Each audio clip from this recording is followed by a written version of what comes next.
A reading from the Acts of the Apostles, chapter 4. When the rulers, elders, and scribes saw the boldness of Peter and John and realized that they were uneducated and ordinary men, they were amazed and recognized them as companions of Jesus. When they saw the man who had been cured standing beside them, they had nothing to say in opposition. So they ordered Peter and John to leave the council while they discussed the matter with one another. They said, "What will we do with them? For it is obvious to all who live in Jerusalem that a notable sign has been done through them. We cannot deny it. But to keep it from spreading further among the people, let us warn them to speak no more to anyone in this name."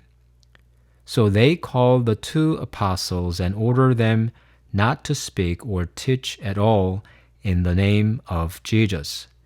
But Peter and John answered them, "Whether it is right in God's sight to listen to you rather than to God, you must judge, for we cannot keep from speaking about what we have seen and heard."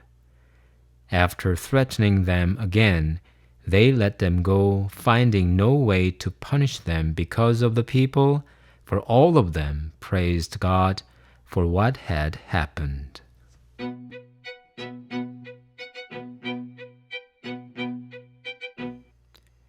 Imagine our government decides to change the English grammar to promote a certain ideology and incriminates those who fail to use the new grammar. What's your reaction? English language scholars will point out a government does not have the linguistic authority. Imagine our government decides to change and define morality.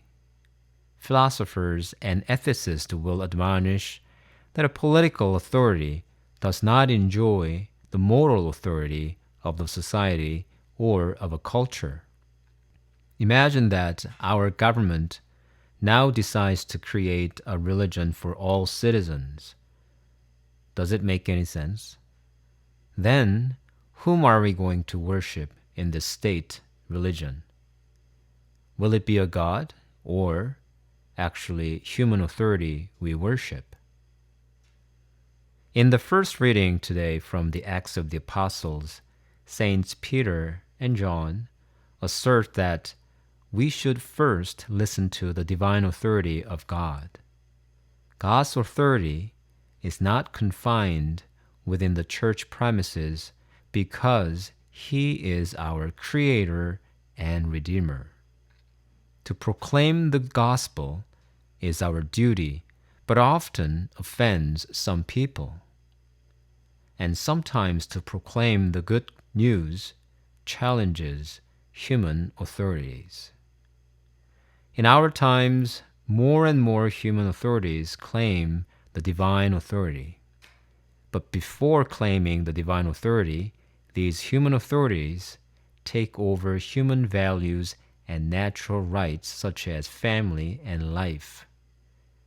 When we do not listen to God, these human values and natural rights lose their foothold because without the divine assistance, men are doomed to confusion, as shown in the Babel Tower account.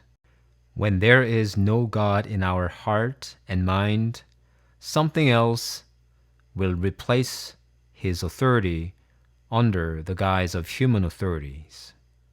As the Jewish authorities actually represented the power of money they loved.